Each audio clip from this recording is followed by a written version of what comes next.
కిటి ఏం కావాలి నీకు? కిటి ఏం కావాలి? ఎక్కడ? పైన తూనిగా పైన ఉంది. లోడ్ అంటే అయిపోయింది కిట్టి, రేపు వస్తే అంటే లోడు తెలియదు. ఇదిగోండి చూడండి ఎలా చూస్తుంది.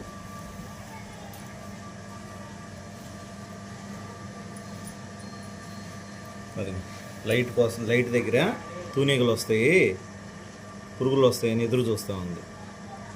కంత్రి ఇది, కంత్రి చూపులు ఎలా చూస్తుందో.